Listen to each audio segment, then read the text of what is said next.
Episode number 146. On the marriage morning, Dr. Manette had made it his one urgent and express request to Charles Darnay that the secret of this name should be, unless he, the doctor, dissolved the obligation kept inviolate between them. Nobody else knew it to be his name. His own wife had no suspicion of the fact. Mr. Lorry could have none. "No," said Mr. Lorry, in reply to the House. "I have referred it, I think, to everybody now here, and no one can tell me where this gentleman is to be found." The hands of the clock verging upon the hour of closing the bank, there was a general set of the current of talkers past Mr. Lorry's desk.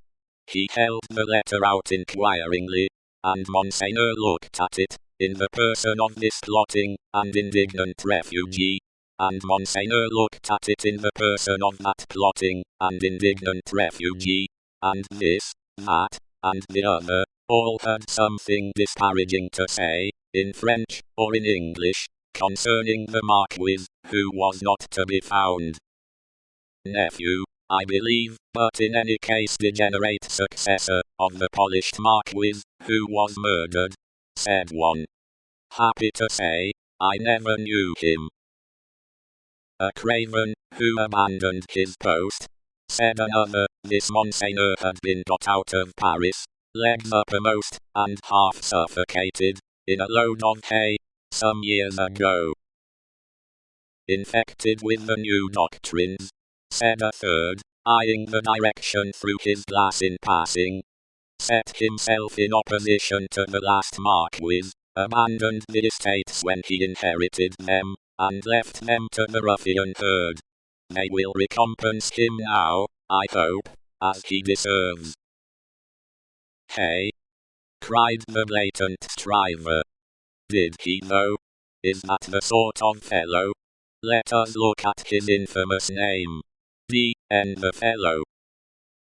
Darnay, unable to restrain himself any longer, touched Mr. Stryver on the shoulder, and said, "I know the fellow." "Do you, by Jupiter?" said Stryver.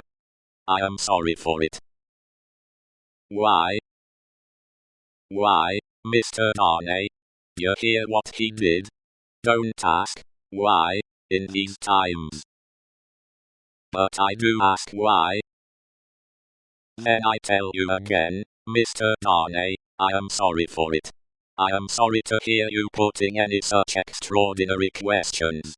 Here is a fellow, who, infected by the most pestilent and blasphemous code of devilry that ever was known, abandoned his property to the vilest scum of the earth that ever did murder by wholesale, and you ask me why I am sorry that a man, who instructs youth knows him?